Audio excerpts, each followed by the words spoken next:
Նույնտապանում հյուրընկալել եմ ազգային ժողովրդավարական բևեռի անդամ Գևորգ Սաֆարյանին, պարոն Սաֆարյան, շնորհակալ եմ հրավերն ընդունելու համար։ Ես եմ շնորհակալ հրավերի համար։ Մեր նախորդ հարցազրույցի ժամանակ երկու հանգամանք արձանագրեցիք, նախ որ Փաշինյանը հակառուսական ոչ մի քայլ չի արել, բայց հարաբերություններում կա լարվածություն, որը շուտով անցնելու է։ Ինչպես տեսնում ենք, լարվածությունը չի անցնում, կարծես թե նման միտում էլ չկա եւ Փաշինյանը օգտագործում է բոլոր հնարավոր առիթները, հանդիպումները, որպեսզի խոսի ԵԱՏՄ-ի շրջանակներում, ՀԱՊԿ-ի շրջանակներում Ռուսաստանի հետ ունեցած խնդիրների մասին, փորձի գտնել լուծումներ, ինչին հակված չէ Ռուսաստանը եւ այս պահին էլ վարչապետը գտնվում է Ղազախստանում, Ղրղստանում, այնտեղ մասնակցում է ԵԱՏՄ միջկառավարական խորհրդի հերթական նիստին, որի շրջանակներում էլի կրկնել է, որ Հայաստանի եւ հայ ժողովրդի օրակարգում այս պահին հարց չկա Եվրամիություն թե ԵԱՏՄ։ Հիմա Մոսկվայի դիրքերից փորձենք վերլուծել այս քաղաքականության նպատակը եւ փորձում են Հայաստանին այսպես դիպել անդադար հերքելու, որ մենք չեն գնում Եվրոպական միություն եւ մեր օրակարգում նման հարց այս պահին չկա։ Գաղութարարները գաղութի հետ միշտ վարվում են այդպես, որ դու պիտի ծնկի գաս եւ դա պիտի անես հրապարակային։ Եվ ես չեմ համաձայնի այն մոտեցման հետ, որ այդ լարվածության նահանջ չկա, մենք տեսանք նախ եւ առաջ ուրեմն Փաշինյան-Պուտին հեռախոսազրույցը, որտեղ ըստ էության նույն բանը Նիկոլ Փաշինյանը հայտարարեց, դա հավատարմության հերթական երթումն էր կայսրությանը, որ տեսեք մենք չենք գնում, մենք ձեզ ենք ընդունում, մենք մնում ենք ռուսական զոնայում, այսպես կոչված ԵԱՏՄ-ում, այսօր նույն բանը մենք տեսնում ենք նորից կայսեր առաջ խոնարհում, որ մի կարծեք, որ մենք ձեր ենթակայության տակից փորձում ենք դուրս գալ, մենք նման օրակարգ չունենք։ Ցավալի է ամեն ինչը տեսնել իհարկե, որովհետև Նիկոլ Փաշինյանը ներկայացնում է ոչ թե իրեն, այլ ներկայացնում է մեզ բոլորիս, ներկայացնում է Հայաստանի Հանրապետությունը եւ Հարապապյանը շատ լավ մի համեմատություն ունի, հիշեցնելով Ելցինի խոսքը Կուդայանի դենուցը, ուր կգնան հայերը։ Նա ասում է, որ պետք է բազմաթիվ անգամ իշխանություններին զգուշացրել է, որ պետք է ցույց տալ կայսրությանը, որ գնալու տեղ կա։ Եվ այսօր մենք տեսնում ենք, որ Նիկոլ Փաշինյանը գնում է ուրեմն ռուսական զոնա եւ այնտեղ ասում է այո, нам некуда деваться, մենք ոչ միտեղ չունենք գնալ։ Եթե այս պահին մեր երկրի շահից բխում է, որպեսզի այնտեղ այդպիսի հայտարարություն արվի, ո՞րն է խնդիրը, պարոն Սաֆարյան, նաեւ գետնի վրա մենք տեսնում ենք, որ ամեն դեպքում արվում են քայլեր, որոնք անհանգստացնում են Մոսկվային։ Մոսկվան որոշակիորեն անհանգստանում է, երբ որ գաղութը բացարձակ ենթակայության երթում չի տալիս իրեն եւ ստիպում է այդ երթումը տալ։ Եվ գաղութի ուրեմն ղեկավարը չի հայտարարում, որ գիտեք ինչ, եթե դուք վարում եք մեր նկատմամբ ուրեմն նմանատիպ պատժամիջոցային քաղաքականություն, իմացեք, որ այդ քաղաքականությունը կբերի նրան, որ մենք կփոխենք վեկտորը առնվազն տնտեսական առումով։ Սակայն չի բերում դրան։ Ընդհակառակը մենք տեսնում ենք Եվրոմիության կողմից աջակցության ձեռք եւ տեսնում ենք Նիկոլ Փաշինյանի կողմից հայտարարություն, որ մենք չենք ուզում գնալ դեպի արևմուտք, մենք ուզում ենք մնանք ԵԱՏՄ-ում։ Եվ սա վերջի վերջո հոգնեցնելու է արևմուտքին։ Չէ, արևմուտքը վերջի վերջո ասելու է մենք ինչքան կարող ենք ձեզ ձեռք մեկնել, իսկ դուք ասեք չէ, մենք ուզում ենք մնանք ռուսական զոնայում։ Դե ուզում եք մնաք, մնացեք։ Վերջը սա հանգեցնելու է սրան, այսինքն սատանի մայլում քանդրբազություն անելը պետական կառավարում չի։ Փաշինյանի այն հայտարարությունը, որ եթե խնդիրները չլուծվեն, Հայաստանը կգտնի այլ ընտրանքներ, Հայաստանը կկարողանա խնդիրների տակից դուրս գալ, իսկ ԵԱՏՄ-ն չի կարողանա եւ դա կլինի ԵԱՏՄ-ի վերջի սկիզբը։ Ուրեմն այն հայտարարությունները, թե եթե դուք շարունակեք մեզ ծեծել, ապա դրանից դուք կտուժեք, դրանք ծիծաղելի են։ Եվ սա այսպես որոշակի ծեծված երեխայի դիրքորոշումը, որ էլ մի ծեծեք, եթե դուք ինձ էլի ծեծեք, ԵԱՏՄ-ն կփլուզվի, դա հիմարություն է, ԵԱՏՄ-ն չի փլուզվի նախ ինքնին ԵԱՏՄ չկա, կա Ռուսաստան եւ ռուսական տնտեսական զոնա։ Եվ Հայաստանը այնտեղ չի փրկում ԵԱՏՄ-ին։ Սա ընդամենը նորից եմ ասում, սատանի մայլում քանդրբազություն անել է, որի վրա մարդիկ ծիծաղում են ընդամենը։ Դուք բացառում եք, որ Հայաստանի իշխանության քաղաքականությունը ժամանակավոր է, այդ հպատակությունը ցուցադրական ձեր ասած, դա ժամանակավոր է։ Մենք հիմա այդպես կհայտարարենք, բայց կգնանք դիվերսիֆիկացիայի ճանապարհով։ Դուք դա բացառում եք։ Նայեք, որպեսզի մենք գանք եզրահանգման, օրինակ ձեր առաջարկած եզրահանգմանը, որ Հայաստանը այսպես խոսույթի մասով վարում է պրոռուսական քաղաքականություն, բայց իրականության մեջ պրոռուսական չէ։ Մենք այդ եզրահանգման գալու համար հիմքեր պիտի ունենանք։ Այ օրինակ տեսեք,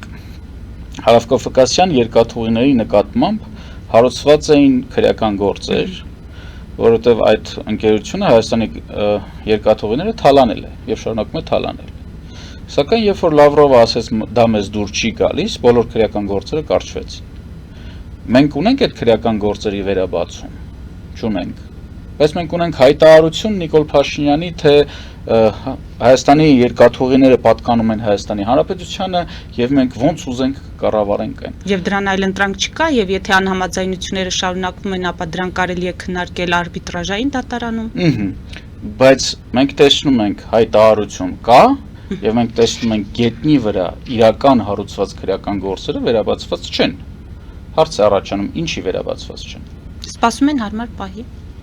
Դե ուրեմն, երբ որ այդ ճակերտավոր հարմար պահը կգա, երբ որ մենք գետնի վրա կտեսնենք գործողություններ, կգնահատենք։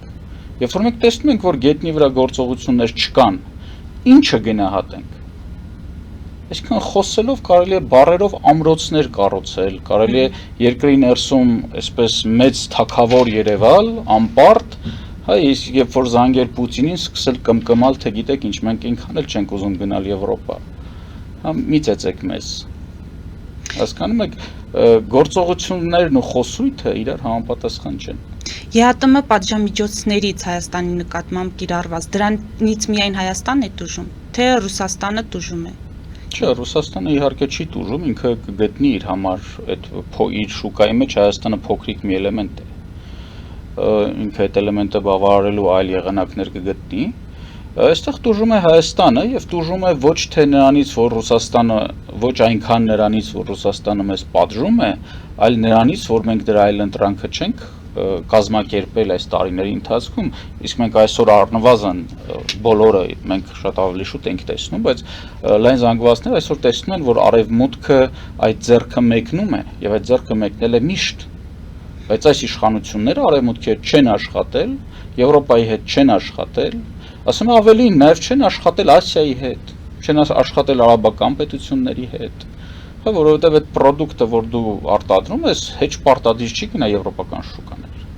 Այսինքն այդ product-ի որոշակի հատվածը ինքը չի համապատասխանում եվրոպական ստանդարտներին, բայց դու կարող ես դա վաճառել արաբական շուկայում։ Դու կարող ես դա վաճառել արաբական շուկայում օգտագործելով եվրոպական ազդեցությունը արաբական շուկայի վրա։ Հասկանում եք։ Այդպիսի փորձ ունեցանք մենք, պարոն Սաֆարյան, հիմա դուք այդ առումով աշխատանքներ չեք արձանագրում։ Որոնք են այդ Ելակա մասնավորապես մենք տեղեկացանք, որ արտահանվել է արաբական։ Սրանք շատ փոքր եւ չկազմակերպված գործողություններ են, հա, մի քանի բեռնատար ուղարկել Լեհաստան, հա, մի քանի բեռնատար ուղարկել ուրեմն արաբական որոշակի պետություններ, այնպես չի, որ մենք արաբական պետություններ որևիցե ապրանք չենք ուղարկում։ Տարիներ շարունակ օրինակ մենք մատակարարում ենք ոչխարի միս արաբական տարբեր պետություններին, սակայն այդ հնարավորությունը պետական կազմակերպված մակարդակով չի կիրառվում։ Այսինքն դա մասնավորը ոնց ինչ որ կերպ հասնում է եւ հիշեցնեմ հենց Նիկոլ Փաշինյանի մոտեցումը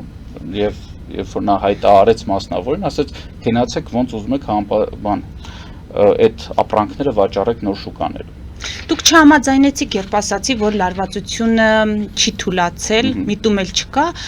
բա ինչու պատժամիջոցները չեն հանվում, այսպես ասած, այդ սահմանափակումները ինչու չեն հանվում, ընտրությունները ի վերջո արդեն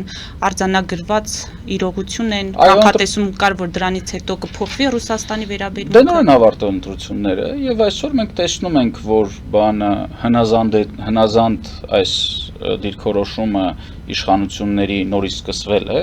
ընտրությունների նախընտրական շրջանում նրանք փորձում էին ուրեմն հանրությանը համոզել, որ իրենք ռուսական կայսրության այլևս հնազանդ չեն։ ընտրությունները ավարտվեց, իրենք արդեն ամրացրեցին իրենց դիրքերը եւ հիմա նորից փորձում են այդ հնազանդ դիրքում հայտնվել, ինչի արդյունքում կարծում եմ, որ նաեւ գաղութատիրոջ ուրեմն ճնշումները որոշակիորեն կթուլանան։ Ներքաղաքական զարգացումներին անդրադառնալով, պարոն Սաֆարյան, այսօր Էջմիածնում տեղի ունենալու կաթողիկոսի եւ 6 եպիսկոպոսների դատը արդեն խորհրդարանում գտնվող ընդդիմությունը սա գնահատել է ամոթի խայտարակության օր, ասում են աննախադեպ բան է, որ կաթողիկոսը կանգնի դատարանի առջև, սա ոտնձգություն է ոչ միայն եկեղեցու, այլև սահմանադրության նկատմամբ ձեր գնահատականը որն է, այս առճակատումը փաստորեն դեռ երկար շարունակվելու է։ Հարցը առաջանում է, իսկ առճակատումը ինչի համար է։ Չէ, հիշեցնենք, որ նույն Նիկոլ Փաշինյանը նկարվում էր ուրեմն կաթողիկոսի հետ եւ հրապարակում էր այդ լուսանկարը մեկնաբանելով, թե սա դարակազմիկ լուսանկար է։ Նույն իր նախարարները այցելում էին Էջմիածին եւ նկարահանվում էին կաթողիկոսի հետ։ Եվ մի հարց է առաջանում, այդ դեպքում ինչի ինչ-որ մի պահից եւ ինչ եղավ, որ այդ նույն մարդիկ սկսեցին հայտարարել, որ այս մարդը կաթողիկոս չէ, նա պիտի հեռանա։ Այն ժամանակ կաթողիկոսը ընդունում էր Հայաստանի վարչապետին ի պաշտոնե եւ խնդիր չկար, բայց պատերազմից հետո նրանք հայտարարեցին, որ Փաշինյանը պետք է հեռանա։ Եվ սա առիթ է, որպեսզի իշխանությունը կաթողիկոսը հայտարարեց, որ Փաշինյանը պետք է հեռանա։ Ցավոք սրտի նման հայտարարություն չարեց։ Պատերազմից հետո նման հայտարարություն դուք չեք հիշում։ Կաթողիկոսի կողմից ոչ։ Ցավոք սրտի ասում եմ, իհարկե շատ կուզենայինք, որ մենք ունենայինք այնպիսի կաթողիկոս, որը մոբիլիզացներ հայ ժողովրդին եւ տաներ փրկության ճանապարհով, հա, որ ես իհարկե շատ կուզենայի, որ օրինակ հրապարակում, հա, դեպի կառավարության շենք գնացող 100,000-ավոր թափորի առաջից քայլեր ամենայն հայոց կաթողիկոսը, ցավոք սրտի մենք այդպիսի կաթողիկոս չունենք։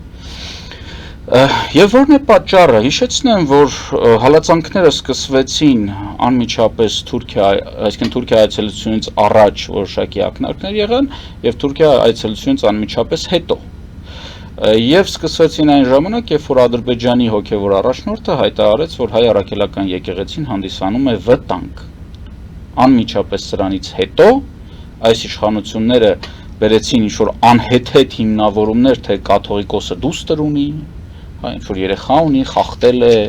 ուրեմն եկեղեցական որոշակի կանոններ, կարծես թե իրենք չգիտեին, մինչև դա, որ կաթողիկոսը երեխա ունի։ Հետո հասկացան, որ հանրությանը չեն կարողանում համոզեն, փոխեցին ֆորմատը, ասացին կաթողիկոսը Ռուսաստանի հետ տարբեր կապեր ունի, կարծես թե իրենք այդ տարբեր կապերը չունեն։ Իրենց ԱԱԾ-ն ամբողջությամբ ռուսական KGB-ի ֆիլիալ է։ Այդ ԱԱԾ-ի բարձրաստիճան սպաները նրանք ռուսական KGB-ի սպաներ են։ Եվ կարծես թե իրենք չգիտեին, որ կաթողիկոսը ուրեմն Ռուսաստանի հետ կապեր ունի։ Այսինքն ակնհայտ է դառնում, որ այս պատճառաբանությունները անհեթեթ են։ Իրականում իշխանությունները կատարում են Թուրքիայի պահանջը, հարվածելով հայ առաքելական եկեղեցուն եւ Սփյուռքին։ Այս երկու պահանջը Թուրքիան ունեցել է միշտ դրել է այս պահանջները եւ ինչ որ մի կետից այս իշխանությունները սկսեցին այդ պահանջները իրականացնել եւ այն խայտառակությունը, այո, որ մենք այսօր տեսնում ենք, սա հարված է հայ առաքելական եկեղեցուն եւ այդ հարվածը շարունակվելու է։ Մեր հարցազրույցներից ես հիշում եմ, որ դուք ասացիք, որ կաթողիկոսը ամեն դեպքում չի օգտագործել ողջ ներուժը իր ազդեցության եւ այդ դեպքում հարց է առաջանում, եթե նա չի կարողացել այդ ազդեցությունը օգտագործել ամբողջ ներուժով, ապա ինչու պետք է Թուրքիայի թիրախում հայտնվի։ Ճիշտն ասած չգիտեմ, չեմ հիշում ինչի մասին ենք մենք խոսել, ինչ ներուժի մասին է խոսքը։ Կաթողիկոսը որպես հայ առաքելական եկեղեցու առաջնորդ շատերն են արձանագրում, որ ունի մեծ ազդեցություն նաև աշխարհում Սփյուռքի համայնքներում հիմա նաև ունի ազդեցություն ոչ միայն հայ ժողովրդի վրա, այլ նաև համաշխարհային կրոնական հարթակում։ Հիմա ես եթե չեմ սխալվում, դուք ասացիք ամբողջ ներուժով չի օգտագործվել այդ ազդեցությունը։ Այս դեպքում սխալ եմ հիշում, չգիտեմ ինչի մասն է խոսքը, բայց եթե մենք քննարկում ենք Ես ուզում եմ այդ դեպքում հիմա կարող ենք այդ հարցին անդրադառնալ։ Մեր կաթողիկոսը կարողացավ իր այդ ազդեցությունը ամբողջ ներուժով օգտագործել, որպեսզի ինչ լինի։ Որպեսզի օրինակ պատերազմից հետո կամ մինչև պատերազմը կամ պատերազմից հետո միանշանակ ոչ, հայ առաքելական եկեղեցին համաշխարհային կրոնական ուրեմն դաշտում եւ մանավանդ քրիստոնեական դաշտում ունի մեծ հեղինակություն, շատ մեծ հեղինակություն։ Եվ այո, կաթողիկո հայ առաքելական եկեղեցու ղեկավարը ունի շատ մեծ ազդեցություն, այդ թվում նաեւ այլ պետությունների ղեկավարների նկատմամբ։ Սակայն այո, այդ ազդեցությունը չօգտագործվել։ Հիմա դրա մասին էի ասում, եթե չի օգտագործվել այդ ազդեցությունը, ինչու պետք է հայտնվի Թուրքիայի թիրախում, այսինքն ինչով է խանգարում Թուրքիային։ Եթե մարդը այո, ի պաշտոնե կարող է օգտագործել իր լծակները, բայց չի օգտագործում։ Այո, նայեք, այստեղ խնդիրը մարդու մեջ չէ։ Թուրքիան Նիկոլ Փաշինյանի միջոցով հարձակվում է հայ առաքելական եկեղեցու վրա, ոչ թե նրա առաջնորդի։ Եվ երկրորդը նրա առաջնորդի կողմից որոշակիորեն օգտագործվել է։ Մենք տեսել ենք, որ որոշ հանդիպումների ժամանակ նա արծարծել է արցախահայության իրավունքների խնդիրը եւ այլն։ Այսինքն որոշակի ուրեմն խնդիրներ նաեւ այսօր կաթողիկոսը առաջացրել է Թուրքիայի եւ Ադրբեջանի համար։ Սակայն խնդիրը հայ առաքելական եկեղեցին ոչնչացնելն է, ոչ թե կաթողիկոսը։ Կաթողիկոսը ընդհանրապես, այսպես ասենք, այն հանգույցն է, որին հարվածում են, ինչպես նաև հարվածում են Սփյուռքին։ Բայց եկեղեցու ոչնչացում այդ ձևակերպումը մի փոքր կատեգորիկ չէ, պարոն Սաֆարյան։ Գնում ավիացիոն ռումբերով մեր եկեղեցին ֆիզիկական ոչնչացման նրան արժե զրկել, նրան դարձնել ուրեմն քրիստոնեական արժեքներից հեռու, նրան դարձնել իրենց իշխանության ենթակա։ Նույն օրինակ խոսակցություններ կային, որ Նիկոլ Փաշինյանի տեխնացուն անունը մոռացա, հա, Բենթլի մականունով Կճոյանը, այո։ Նիկոլ Փաշինյանի տեխնացուն Կճոյանն է, մենք տեսանք, որ Կճոյանը մի շարք ուրեմն եկեղեցականների հետ անցավ Նիկոլ Փաշինյանի կողմը, հա, դուրս եկավ եկեղեցու դեմ, եւ ինչ է Կճոյանը ինքը բարոյականության եւ քրիստոնեական արժեքների էտալոն է, իհարկե ոչ։ Այսինքն անհրաժեշտ է, որ լինի ինչ-որ մեկը, որը կենթարկվի Նիկոլ Փաշինյանին, որը ենթարկվում է Թուրքիայի կամքին, եւ այդ մարդու միջոցով կքայքայվի հայ առաքելական եկեղեցին, կթուլացվի, կհեղինակազրկվի մանավանդ միջազգային հարաբերությունների մեջ, համաշխարհային դաշտում, երբ որ ես ասում եմ ոչնչացնել եկեղեցին, խոսքը սրա մասին է։ Արժե զրկել, հեղինակազրկել եւ դարձնել անարժեք մի բան։ Եկեք այստեղ կանգ առնենք, մեր եթերում գովազդ հայտարարենք, վերադառնանք հարց ունենալիք կապված այս թեմայի հետ, մեր եթերում գովազդ է։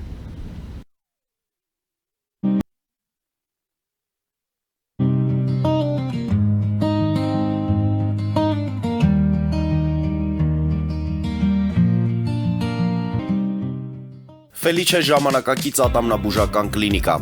Այստեղ հարմարավետությունն ու խնամքն առաջնային են։ Այստեղ կիրառվում են ատամնաբուժական ամենաժամանակակից տեխնոլոգիաներ, ճշգրիտ ախտորոշում, արդյունավետ բուժում, նուրբ փորձառություն եւ անհատական մոտեցում։ Սկսած սովորական մանրուքներից մինչև առաջադեմ ընթացակարգեր, այստեղ դուք գտնվում եք բարձր որակավորում ունեցող եւ փորձառու ատամնաբուժական մասնագետների ձեռքերում։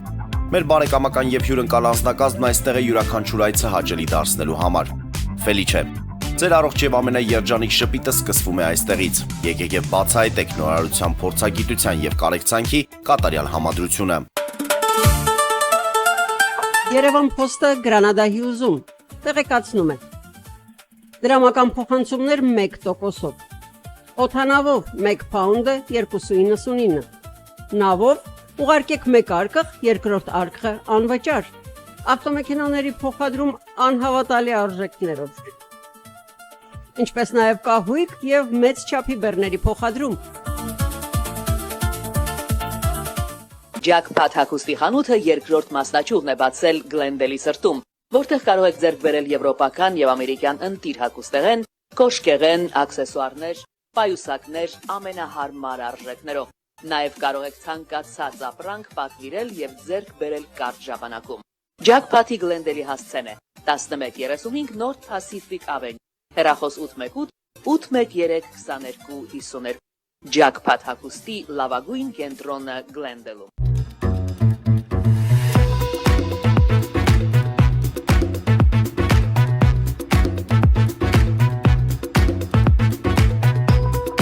Արարատ ռեստորան, ընտանեկան եւ ընկերական ժամանցի լավագույն հասցե, սիրված արտիստներ, հյուրընկալ մթնոլորտ, հարուստ ճաշացան, անմահական խորտիկներ, Արարատ ռեստորան, հասցեն անփոփոխ, սիրով սպասում ենք ձեզ։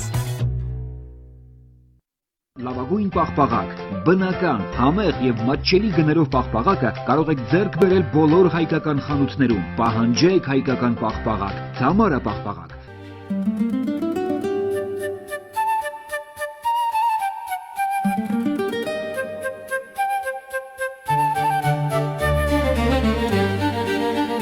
Նոյան տապան տպարան, Նոյան տապան հրատարակչություն, շարվածքից մինչև տպագրում, զանգահարեք, գրեք, այցելեք, միասին պատրաստենք ձեր գիրքը, ամսագիրը կամ թերթը, որտեղ նշվելու է, տպագրված է Նոյան տապանում։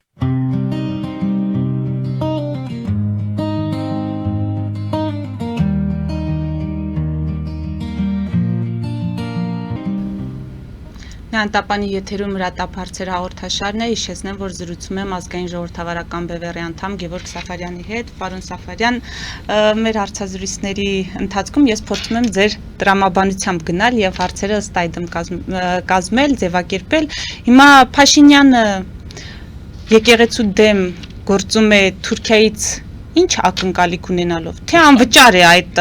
ծառայությունը, այսպես ասած, կողմերներեն Փաշինյանն ու ԿՊ-ն անվճար ծառայություններ չեն մատուցում։ Իշխանություն, այսինքն Փաշինյանը փորձում է իր իշխանությունը պահել թուրքական բոլոր ուրեմն պահանջներին հնազանդվելով։ Ժամանակին հիշում ենք, հայտնի շարժումը, հայտնի գյուղերի նվիրաբերումը Ադրբեջանին եւ այն ժամանակ ասում էր, եթե գյուղերը չտանք պատերազմ կլինի, որը բացառապես ադրբեջանական ուրեմն քարոզչության ձև էր, պատերազմի վտանգ չկար, այսինքն համաշխարհային քաղաքականությունը թույլ չէր տալիս։ Հիմա հիշենք նաև հաջորդ իր հայտարարությունը, եթե քաղաքացիական պայմանագիրը սահմանադրական մեծամասնություն չհավաքեց, պատերազմ կլինի, այսինքն այս մարդը Թուրքիայի եւ Ադրբեջանի միջոցով փորձում է իշխանություն պահել նրանց ենթարկվելով։ Բոլոր նրանց պահանջները իրականացվում են։ Այդ պահանջների վերջ կա թե չկա։ Չի լինելու այդ պահանջների վերջ եւ սրա մասին դեռ զգուշացնում էր ամենայն հայոց բանաստեղծը, կկվի պատմությունը մենք բոլորս գիտենք, դա ուրեմն առակ էր, դա պատգամ էր հայ ժողովրդին, որ ձագիդ աղվեսին չտաս, որովհետև եթե մեկին տվեցիր, աղվեսը մյուսն էլ է ուզելու։ Այսինքն Արցախը Ադրբեջանին չտաս, Արցախը տվեցիր, Սյունիքն է ուզելու։ Սյունիքը տվեցիր, Գեղարքունիքն է ուզելու։ Վերջում գալու է Երևանն է ուզելու։ Այսինքն այդ պահանջները չի դադարելու երբեք, նաև Գիտեք ինչ հակաահաբեկչական գործունեության մեջ կա մի սկզբունք ահաբեկիչների պահանջները չկատարել, որովհետև որ դու կատարում ես, ասենք գումար են ուզում, օրինակ գումարը տալիս ես, նրանք նորից են ուզում։ Հիմա Թուրքիան եւ Ադրբեջանը հենց այդպիսի պետություն են, նրանք այդ ահաբեկչական բնույթի պետություն են եւ նրանք միշտ ուզելու են ավելին ու ավելին ու ավելին եւ հետո գիտեք ինչ, երբ որ դու պահանջ ես ներկայացնում եւ պահանջը կատարում են, ինչի պիտի դու պահանջ չներկայացնես։ Եթե դիմացինը չի դիմադրում, դիմացինը չի ասում ոչ, այդ պարագայում ինչի չպահանջել։ Այդ պահանջները շարունակվելու են անընդհատ եւ մենք տեսնում ենք, որ այս իշխանությունները պատրաստ են անընդհատ այդ պահանջները բավարարել։ Շատ լավ, այստեղ ընդդիմությունը կարող է խանգարել խորհրդարան գնացած մանդատները վերցրած պատգամավորները ասում էին գնում ենք, որպեսզի հակապետական ծրագրերը կանխենք։ Եթե մենք խոսում ենք ընդդիմություն ասելով ի նկատի ունենք ազգային ժողովի փոքրամասնությունը, ապա ոչ, եւ որոշակի հանրության որոշակի սեգմենտի մոտ հույս կար, որ նրանք պատգամավորական մանդատները չեն վերցնի եւ դուրս կգան փողոց իշխանություններին տապալելու։ Մենք 30 տարի շարունակ ասել ենք այդ տիտղոսային ընդդիմությանը, տարբեր ուրեմն քաղաքական ուժեր էին լինում, որ համակարգի ներսից համակարգը փլուզել հնարավոր չէ։ Սա աքսիոմատիկ իրականություն է բոլոր համակարգերի համար, դա կլինի էլեկտրոնային համակարգեր, մեխանիկական համակարգեր, թե պետական կառավարման համակարգ։ Համակարգը փլուզվում է դրսից եկած հարվածով։ Եվ հայ ժողովուրդը որոշակի հույսեր ուներ, որ այդ դրսից եկած հարվածը դա Նիկոլ Փաշինյանի կողմից կազմակերպված ուրեմն 2018 թվականի չակերտավոր հեղափոխությունն էր, սակայն մենք տեսանք, որ սա հարված չէր համակարգին, այլ ընդհանրապես համակարգի մեջ ներգրավվելու փորձ էր եւ հաջողված փորձ էր, ինչից հետո ավտորիտար այդ համակարգը պահպանվեց եւ ընդհանրապես փոխվեցին դերակատարները, որոնց ոստիկանությունը նռնակներ են նետում ցուցարարների նկատմամբ, ցուցարարների վրա, որոնց ուրեմն ծառայությունները անդիմադիրների նկատմամբ հարուցում են քրեական գործեր, այսինքն ամեն ինչ պահպանվեց նույնը, փոխվեցին մարդիկ։ Համակարգի ներսից համակարգը փոխել հնարավոր չէ։ Շատ լավ, պարոն Սաֆարյան, հիմա առանց Իրան ԱՄՆ պայմանավորվածությունների հավատալ, որ այստեղ թրիփը իրականություն կդառնա։ Նախ առաջինը հավատալ, որ թրիփը իրականություն կդառնա, երկրորդը իսկ մենք այդքան շատ ուզում ենք, որ թրիփը իրականություն դառնա։ Այսինքն թրիփը դա Հայաստանի ինքնիշխանության դեմ կայացված որոշում է, որքան էլ այսօրվա իշխանությունները խոսում են այն մասին, որ այնտեղ գրված է, որ Հայաստանի օրենսդրությունը տարածվում է տվյալ տարածքում, մենք պետք է հասկանանք, որ պետությունը կառավարվում է, օրինակ մեր իշխանությունը, չէ, պետական ունի 3 թև։ Մեկը օրենսդրական թևն է, մյուսը գործադիր թևն է։ Հիմի այնտեղ մեր օրենքները տարածվում են, բայց գործադիր սեգմենտը պետական իշխանության հանձնվում է ուրիշի։ Արդյոք մենք այդքան ուրախ ենք դրա համար։ Ինչ վերաբերվում է Իրանի հետ համաձայնություններին, ապա եթե պիտի թրիփը իրագործվի, այդտեղ ԱՄՆ-ի իշխանությունը բավարար է, ԱՄՆ-ի զորությունը բավարար է թրիփը աշխատացնելու համար։ Պետք է հասկանալ, որ մենք խոսում ենք աշխարհի ամենահզոր պետության մասին, բառիս ամենալայն իմաստով, խոսքը չի գնում միայն ռազմական հզորության մասին, այդ թվում նաև քաղաքական ազդեցության, տնտեսական ազդեցություն եւ այլն։ Բայց կիրականանա ընդհանրապես թրիփը, ես լուրջ կասկածներ ունեմ։ Երկաթուղու մասով ինչ կարող եք ասել, կառավարման մասով։ Երկաթուղու կառավարման մասով խոսք գնում է թրիփի հատվածում։ Մենք տեսանք, որ Նիկոլ Փաշինյանը նորից սկսեց կմկմալ, թե մենք կխոսենք, քննարկենք եւ այլն, եւ այսօր, երբ որ հայտարարում է, որ երկաթուղին պատկանում է Հայաստանի Հանրապետությանը, հարցը առաջանում, իսկ այն ժամանակ չգիտեիր դրա մասին։ Երկաթուղին պատկանում է Հայաստանին եւ Հայաստանը ազատորեն կարող է կիրառել իր երկաթուղին այնպես, ինչպես ինքը ուզում է եւ ընդհակառակը, ուրեմն շահագործող ընկերությունը պարտավոր է ենթարկվել Հայաստանի Հանրապետության կամքին, բայց մենք տեսնում ենք, որ այդպիսի կամք չի դրսևորվում։ Այլ դրսևորվում է մի մոտեցում, թե գնանք խոսենք, տեսնենք Պուտին հայրիկը մեզ ինչ կասի։ Պուտին հայրիկն էլ, ինչպես տեսնում ենք, ասում է ոչ։ Հիմի գործընթացները ինչպես կշարունակվեն, կտեսնենք, բայց երբ որ մենք խոսում ենք, որ պետությունը պետք է լինի ինքնիշխան, երբ որ մենք խոսում ենք այն մասին, որ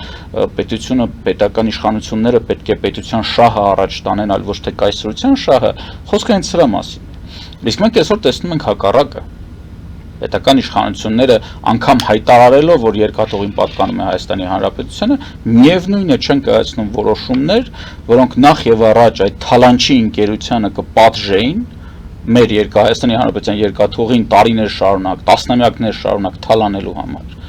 Երկրորդը կստեղծեին օրինակ հնարավորություններ այդ հատվածում, օրինակ կարող էր կառավարումը լինել հենց Հայաստանի Հանրապետությանը։ Հայաստանի Հանրապետությունը կարող էր կառավարել այդ հատվածի երկաթուղին, բայց ոչ, այդ հատվածի ամբողջական հատվածի, եւ երկաթուղին եւ տարբեր կապուղիներ, որոնք պիտի այդտեղով անցնեն, պիտի կառավարվի օտարի կողմից։ Եվ Հայաստանի Հանրապետության իշխանությունները դրան համաձայնել են, ինչի են համաձայնել։ Երբ որ խոսում է ինքնիշխանության մասին, ինքնիշխանությունը պիտի ամբողջական լինի։ Եթե դու չես կառավարում այդ տարածքը, անգամ եթե այդ տարածքը կառավարում է քո օրենքներով, բայց դու չես կառավարում, ուրեմն այդ տարածքը առնվազն այդ սեգմենտով, գործադիր սեգմենտով քո իշխանությունից դուրս է։ Եվ տեսնենք, թե գործընթացները ինչ ցույց կտան։ Ռուսաստանով ամփոփենք, պարոն Սաֆարյան, վալբերիստների պահեստներին հասցվող այդ հարվածները ինչ նպատակ են հետապնդում։ Զուտ տնտեսապես թուլացնել Ռուսաստանին։ Ըստ էության այո, որովհետև դա հարվածը մենք պիտի հասկանանք, որ հարվածը չի գնում միայն տնտեսական սեգմենտին, հարվածը գնում է նաև օրինակ ֆինանսական սեգմենտին։ Նույն այդ Viber-ը մի շարք վարկեր ունի բանկերում վերցրած եւ այլն եւ չի կարողանալու այդ վարկերը փակել, այսինքն նաեւ ֆինանսական սեգմենտին հարված է, ինչպես նաեւ հարված է փոքր եւ միջին բիզնեսին, իսկ դրանք մարդիկ են, որոնք կորցնելով ֆինանսական միջոցներ կարող են սկսել դուրս գալ ռեժիմի դեմ։ Եվ առաջին հերթին իհարկե դա խոշոր ընկերություն է եւ այդ խոշոր ընկերությանը հարված հասցնելով հարված է հասցվում Ռուսաստանի տնտեսությանը։ Եվ մենք տեսնում ենք, որ բավականին զգայուն հարված է հասցվում, նաեւ պետք է նշել, որ շարունակվում են հարվածները նավթարդյունաբերական, ուրեմն գործարանների ուղղությամբ, ինչը Ռուսաստանի տնտեսության հիմնական մասն է։ Ռուսաստանը նավթով եւ նավթից ստացած ուրեմն տարբեր միջոցներով է ապրում։ Ուկրաինացիները գտել են այն ասեղը, որը կարելի է մտցնել թշնամու սիրտը, ինչպես հայտնի ֆիլմում է ասում, եւ այդ ասեղը բավականին էֆեկտիվ օգտագործում են։ Բայց դեռ հեռու է այն օրը, երբ իսկապես ներքին դժգոհությունները այն աշճան կլինեն, որ լուրջ խնդիր կլինեն։ Ցավոք սրտի, այո, այդ օրը հեռու է եւ դա կապված չէ նրա հետ, որ ներքին դժգոհություններ չկան։ Դա կապված է ռուս ժողովրդի մենտալիտետի հետ, այդ ժողովուրդը ապստամբ չէ։ Եվ ինչքան էլ որ շատերը խոսում են օրինակ ժամանակին տեղի ունեցած հեղափոխության մասին, այդ հեղափոխությունը այնպես չէր, որ ռուս ժողովրդական հեղափոխություն էր, բայց այո, այն ժամանակ էլ մարդիկ այսպես հալածանքներից շատ հոգնել էին եւ դա որոշ խմբերի կողմից օգտագործվեց։ Այսօր